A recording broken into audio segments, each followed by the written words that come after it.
Hi friends, ಎಲ್ಲರಿಗೂ ಕೂಡ ನಮಸ್ತೆ. ಇವತ್ತಿನ ಒಂದು ವಿಡಿಯೋ ಯಾಕೆ ಅಂತ ಎಲ್ಲರಿಗೂ ಕೂಡ ಗೊತ್ತಿದೆ. ಈ ಒಂದು ಪೊಲೀಸ್ ನೇಮಕಾತಿ ಸೇರಿದಂತೆ ಬೇರೆ ಬೇರೆ ನೇಮಕಾತಿಗಳಿಗೆ ವಯೋಮಿತಿ ಸಡಿಲಿಕೆಗೆ ಸಂಬಂಧಪಟ್ಟಂತೆ ಒಂದು ಕ್ಲಿಯರ್ ಕಟ್ ಮಾಹಿತಿ ಈಗ ಬಂದಿದೆ.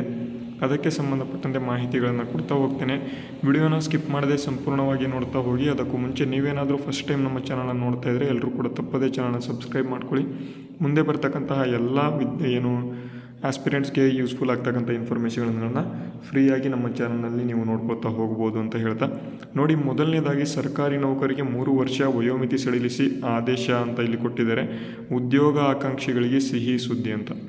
ಹಾಗಾದರೆ ಯಾವ ಒಂದು ಕೆಟಗರಿಗೆ ಎಷ್ಟು ವರ್ಷ ವಯೋಮಿತಿ ಸಡಿಲಿಕೆ ಮಾಡ್ತಾರೆ, ಮತ್ತು 3 ವರ್ಷ ಅಂತ ಅಂದರೆ ಮ್ಯಾಕ್ಸಿಮಮ್ ಎಲ್ಲಿ ತನಕ ಬರುತ್ತೆ? ಈಗ ಇತ್ತೀಚೆಗೆ 2 ವರ್ಷ ವಯೋಮಿತಿ ಸಡಿಲಿಕೆ ಮಾಡಿದರು, ಆದರೆ ಈಗ 3 ವರ್ಷ ಮಾಡಿದ್ದಾರೆ. ಹಾಗಾದರೆ ಯಾರ್ಯಾರಿಗೆ ಎಷ್ಟೆಷ್ಟು ಸಿಗುತ್ತೆ? ಪೊಲೀಸ್ ಕಾನ್ಸ್ಟೇಬಲ್ಗೆ 33 ವರ್ಷ ಆಗುತ್ತಾ? ಎಲ್ಲವನ್ನೂ ಕೂಡ ನಾವು ಈಗ ನೋಡ್ಕೊಳ್ತಾ ಹೋಗೋಣ. ಅದಕ್ಕೂ ಮುಂಚೆ ಈಗಾಗಲೇ ಹೇಳಿದ್ದೇನೆ, ವಿಡಿಯೋಗೆ ಒಂದು ಲೈಕ್ ಮಾಡಿ, ಸಬ್ಸ್ಕ್ರೈಬ್ ಮಾಡಿಲ್ಲ ಅಂದರೆ ಮಾಡ್ಕೊಳ್ಳಿ. ನೋಡಿ, ಮೊದಲನೇದಾಗಿ ಈಗ ಆದೇಶ ಯಾವುದಕ್ಕೆ ಅಂತ ನೋಡೋಣ. ನೋಡಿ, ಇತ್ತೀಚೆಗೆ ಅಕ್ಸಾ ಸಂಘಟನೆ ಸೇರಿದಂತೆ ಬೇರೆ ಬೇರೆ ವಿದ್ಯಾರ್ಥಿಗಳು ಏನು ಸಂಘಟನೆ ಸೇರಿಕೊಂಡು ಏನಪ್ಪ ಮಾಡಿದರು ಅಂತ ಅಂದರೆ, ಧಾರವಾಡದಲ್ಲಿ ಇತ್ತೀಚೆಗೆ ಒಂದು ಪ್ರತಿಭಟನೆಯನ್ನು ಅಥವಾ ಹೋರಾಟವನ್ನು ಮಾಡಿದರು. ನಮಗೆ ಏಜ್ ರಿಲ್ಯಾಕ್ಸೇಷನ್ ಮಾಡಿ ಮತ್ತು ಇನ್ನೊಂದು ಬೇಗ ಇಲ್ಲಿ ನೋಟಿಫಿಕೇಷನನ್ನು ಮಾಡಿ ಅಂತ.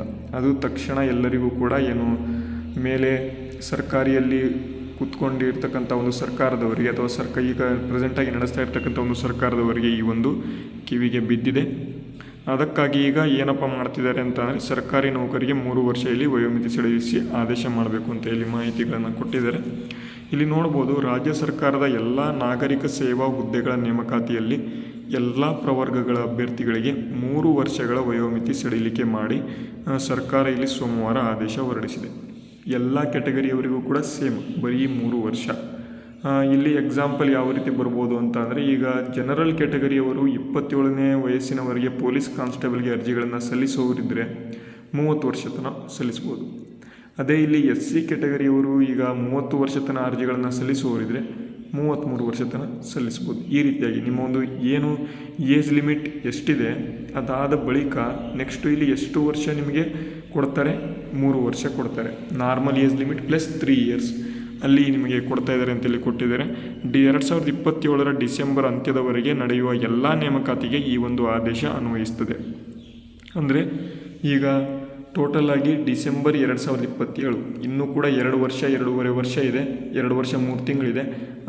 ಆವರೆಗೆ ನಡೆತಕ್ಕಂಥ ಎಲ್ಲ ನೇಮಕಾತಿಗಳಿಗೂ ಕೂಡ ಈ ಒಂದು ವಯೋಮಿತಿ ಏನಿದೆ ಇದು ಬರ್ತದೆ ಅಂತ ಇಲ್ಲಿ ಹೇಳಿದ್ದಾರೆ. ಜನಪ್ರತಿನಿಧಿಗಳು, ವಿವಿಧ ಸಂಘ ಸಂಸ್ಥೆಗಳು 5 ವರ್ಷ ವಯೋಮಿತಿ ಸಡಿಲಿಕೆ ಕೋರಿ ಸಲ್ಲಿಸಿದ ಮನವಿ ಈಗ ಪರಿಶೀಲಿಸಿರ್ತಕ್ಕಂಥದ್ದು ಮುಖ್ಯಮಂತ್ರಿ ಸಿದ್ದರಾಮಯ್ಯ ಅವರು 3 ವರ್ಷಗಳ ಸಡಿಲಿಕೆಗೆ ಅನುಮೋದನೆ ನೀಡಿದ್ದಾರೆ. ಅಂದರೆ ಎಲ್ಲರೂ ಕೂಡ ಇಲ್ಲಿ ಜನಪ್ರತಿನಿಧಿಗಳಾಗಿರ್ಬೋದು, ಈಗ ಏನು ವಿದ್ಯಾರ್ಥಿಗಳ ಒಂದು ಕೋರಿಕೆ ಮೇರೆಗೆ 5 ವರ್ಷದವರೆಗೆ ವಯೋಮಿತಿ ಸಡಿಲಿಕೆ ಮಾಡಿ ಅಂತ ಇಲ್ಲಿ ಕೇಳಿದರು. ಆದರೆ ಈಗ ಏನು ಮಾಡಿದ್ದಾರೆ ಅಂತ ಅಂದರೆ, ಇಲ್ಲಿ 3 ವರ್ಷ ಇಲ್ಲಿ ಅದನ್ನು ಪರಿಶೀಲನೆ ಮಾಡಿ ಈಗ 3 ವರ್ಷ ಇಲ್ಲಿ ವಯೋಮಿತಿ ಸಡಿಲಿಕೆ ಮಾಡ್ತೇವೆ ಅಂತ ಇಲ್ಲಿ ಕೊಟ್ಟಿದ್ದಾರೆ. ಅದರಂತೆ ಸಿಬ್ಬಂದಿ ಮತ್ತು ಆಡಳಿತ ಸುಧಾರಣೆ ಇಲಾಖೆಯಲ್ಲಿ ಆದೇಶದಲ್ಲಿ ಪ್ರಕಟ ಮಾಡಿದೆ ಅಂತ. ಈಗ ಏನಪ್ಪ ಅಂತಂದರೆ, ಈಗ ಸೆಲೆಕ್ಷನ್ ಕಮಿಷನ್ ಏನಿರ್ತದೆ ಅದು ಈಗ ಸುಧಾರಣೆ ಅಥವಾ ಆದೇಶವನ್ನು ಈಗ ಪ್ರಕಟ ಮಾಡಿದೆ. ಕರ್ನಾಟಕ ಪಬ್ಲಿಕ್ ಸರ್ವಿಸ್ ಕಮಿಷನ್ ಪರಿಶಿಷ್ಟ ಜಾತಿಯಲ್ಲಿ ಒಳ ಮೀಸಲಾತಿ ಹಿನ್ನೆಲೆಯಲ್ಲಿ ಸರ್ಕಾರದ ಎಲ್ಲ ನೇಮಕಾತಿಗಳನ್ನು ತಡೆ ಹಿಡಿಯಲಾಗಿತ್ತು. ಹೀಗಾಗಿ ನೇಮಕಾತಿ ಇಲ್ಲದೆ ವಯಸ್ಸು ಮೀರಿ ಹೋಗಿದೆ ಎಂದು ಅಭ್ಯರ್ಥಿಗಳು ಇಲ್ಲಿ ಇತ್ತೀಚೆಗೆ ಅಳಲನ್ನು ಕೂಡ ತೋಡ್ಕೊಂಡಿದ್ದರು. ಅದಕ್ಕಾಗಿ ಇದನ್ನು ಸರ್ಕಾರದಿಂದ ಒಂದು ಆದೇಶವನ್ನು ತೆಗೆದುಕೊಂಡು ಬಂದರೆ 3 ವರ್ಷ ವಯೋಮಿತಿ ಸಡಿಲಿಕೆ ಮಾಡ್ತೇವೆ ಅಂತ. ಓಕೆನಾ? ಈ ಒಂದು ವಿಡಿಯೋ ನಿಮಗೆ ಯೂಸ್ಫುಲ್ ಆಗಿದ್ದರೆ ವಿಡಿಯೋಗೆ ಲೈಕ್ ಮಾಡಿ. ಮತ್ತು ನೋಟಿಫಿಕೇಷನ್ ಯಾವಾಗ ಆಗುತ್ತೆ ಅಂತ ಕೇಳಿದರೆ ಆದಷ್ಟು ಬೇಗ ಆಗಬಹುದು. ಸಮಾಜ ಕಲ್ಯಾಣ ಇಲಾಖೆಯಿಂದ ಪರಿಶಿಷ್ಟ ಜಾತಿಯವರಿಗೆ ಏನು ರೋಸ್ಟರ್ ಪ್ರಕಾರ ಅವರಿಗೆ ಕೆಟಗರಿ ಸರ್ಟಿಫಿಕೇಟ್ ಸಿಕ್ಕ ನಂತರ ನಿಮಗೆ ತಕ್ಷಣ ಇಲ್ಲಿ ನೋಟಿಫಿಕೇಷನ್ ಆಗುತ್ತೆ ಅಂತ ಹೇಳ್ತಾ ವಿಡಿಯೋನ ಮುಗಿಸ್ತೇನೆ. ಜೈ ಹಿಂದ್, ವಂದೇ ಮಾತರಂ.